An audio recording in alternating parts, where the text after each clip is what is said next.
भारतीय शिक्षा बोर्ड देगा शिक्षा को नई दिशा। Doctor NP Singh.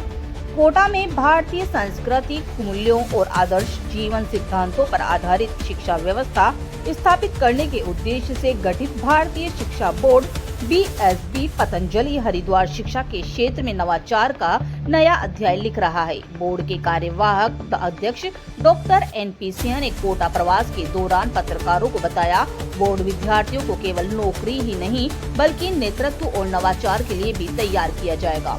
उन्होंने कहा कि कक्षा 6 से आर्टिफिशियल इंटेलिजेंस और कक्षा 9 से डेटा साइंस की पढ़ाई शुरू होगी ताकि छात्र प्रारंभिक स्तर से ही तकनीकी प्रतिस्पर्धा के लिए सक्षम बने। शिक्षा के भारतीय परंपरा, वेद, उपनिषद, योग, संस्कृति और आधुनिक विज्ञान का समन्वय बोर्ड की विशेषता रहेगी। संस्कृत के साथ ही संविधान में उल्लेखित सभी भाषाओं को स्थान दिया जाएगा।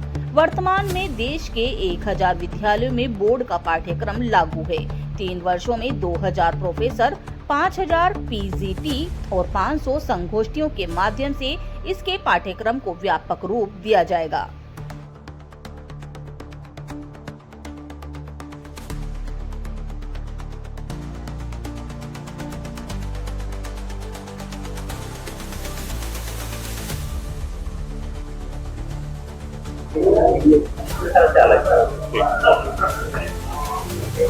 बोर्ड भारत सरकार द्वारा गठित पतंजलि योगपीठ द्वारा स्पॉन्सरी बॉडी के रूप में संचालित एक नेशनल स्कूल एजुकेशन बोर्ड। इसका मुख्य उद्देश्य है कि जो भी वर्तमान शिक्षा पद्धति में आधुनिक ज्ञान, विज्ञान, गणित, टेक्नोलॉजी पढ़ाई जा रही है वो पढ़ाई जाए।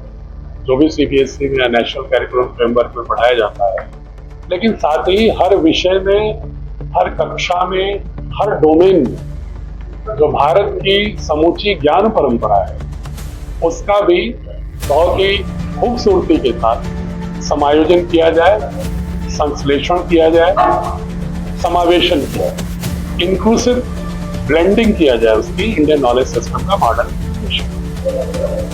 सबसे बड़ा संकट जो है, जैसा कि आप प्रश्न भी पूछ रहे हैं, कि किसी भी जगह में जिस तरह के कोचिंग इंस्टीट्यूट ज्यादा फ्लरिश होते हैं या किसी भी क्षेत्र विशेष के लिए रेलिवेंट कैसे होगा, तो भारतीय शिक्षा बोर्ड का उद्देश्य ही है कि हम शिक्षा इस तरह से कि बच्चे की दृष्टि और दक्षता दोनों इस तरह की हो कि वो नौकरी परखता की बजाय उद्यमिता और विभिन्न क्षेत्रों में नेतृत्व प्रदान करने की दक्षता पैदा हो, ज्ञान सृजन करने की दक्षता पैदा हो।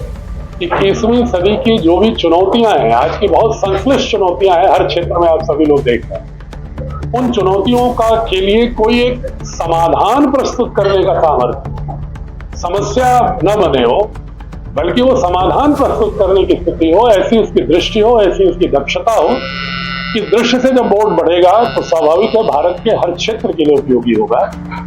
कोटा ही नहीं, पूरे राष्ट्र के एक केंद्र में रखते हुए जो आचार्य चाणक्य का अखंड भारत की बात है, पूरे 146 करोड़ लोगों को पंथ जाति से ऊपर उठकर एक राष्ट्र को एक समेकित रूप से, एक दृश्य से देखते हुए और भारत की संस्कृति की एकात्म भाव को, अभेद भाव को लेते हुए एक ऐसा मानस बच्चों का खड़ा किया जाए कि इस 21वीं सदी में हम बहुत ही तेजी के साथ एक स्वदेशी की ओर, अपनी ज्ञान परंपरा की ओर बढ़ते हुए आत्मनिर्भर राष्ट्र के निर्माण करने में बच्चों को समर्थ। तो आपने स्पेशली पाठ्यक्रम डिजाइन किया, कैसे आएगा ये? इसके लिए मैंने विशेष पाठ्यक्रम भी किया है।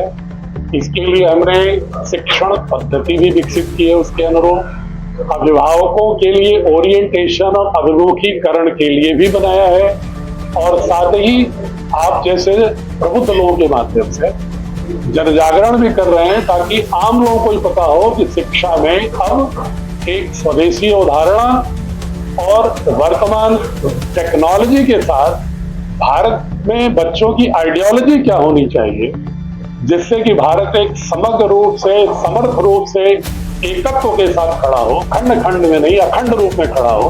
उस दृष्टि से कैरिकुलम भी, सिलेबस भी, पेडागॉजी भी, मूल्यांकन पद्धति भी, स्कूल कल्चर एनवायरनमेंट भी उस तरह से विकसित है। भारत की कितनी संपदा आपके पास होती अब तक हमारे पास लगभग 1000 विद्यालय आ गए हैं। हमने अभी 6 महीने से ही प्रारंभ किया है संबद्धता देना, क्योंकि 3 वर्षों तक पहले हमने तमाम विद्वानों से इस देश के लगभग 2000 प्रोफेसर और 5000 जो पीजीटी है टीचर्स हैं, उनके साथ विभिन्न विषयों पर हमने लगभग 500 गोष्ठियां करने के बाद इस अवधारणा के तहत क्या स्वरूप होना चाहिए, वो एक प्रारूप बनने के बाद तब कार्य प्रारंभ किया। और जब पुस्तकें एक स्वरूप पाना प्रारंभ किए तब मैंने एप्लीकेशन देना शुरू किया। क्या टारगेट है कहाँ तक एप्लीकेशन ले जाना? राजस्थान में कहाँ कितना एप्लीकेशन? टारगेट तो मेरा है पूरा राष्ट्र ही पढ़े, तो इसलिए मैं इसको कोई संख्या तक सीमित नहीं करना चाहता, बल्कि मैं तो ये भी कोशिश कर रहा हूं कि अगर हमारे बोर्ड की पुस्तकों के भाव को लेकर अगर अन्य बोर्ड भी अपने में वैसा समायोजन करते हैं तो अभिनंदनीय होगा, क्योंकि हमारा प्रयास कोई अपने बोर्ड की स्कूलों की संख्या बढ़ाने तक सीमित नहीं है, बल्कि पूरे राष्ट्र में एक शिक्षा का एक एल्गोरिदम में एक ऑर्गेनिक ट्रांसफॉर्मेशन करने का एक पहल होती है। और एनईपी एनसीएफ की ब्लूप्रिंट के साथ पहल हो रही है। मुझे उम्मीद है कि अन्य बोर्ड भी धीरे धीरे उस दिशा में चल रहे हैं और पूरे ऑर्गेनिक रूप से रूपांतरित हो जाएंगे। तो हमारा जो उद्देश्य है या भारत सरकार के जो उद्देश्य है इस गठन के पीछे फलीभूत है। आपने कहा कि ये 6ठी क्लास से शुरू करें? जी, हम आर्टिफिशियल इंटेलिजेंस को 6ठी क्लास से शुरू कर रहे हैं कि बिना एआई इनेबल्ड एजुकेशन 21वीं सदी में हम नॉलेज क्रिएशन में पिछड़ जाएंगे। अगर हम देखते हैं हमारा कॉम्पिटिटर सबसे बड़ा चाइना और अमेरिका है, और यहाँ पर बच्चे 6ठी क्लास से एआई ऐप बना रहे हैं, तो हम अपने यहाँ पिज्जा बर्गर और मैकडोनाल्ड को सिखाने की बजाय अगर बच्चों को एआई ऐप बनाना नॉलेज क्रिएशन की ओर नहीं मोड़ेंगे तो हम देश के साथ भी अन्याय करेंगे।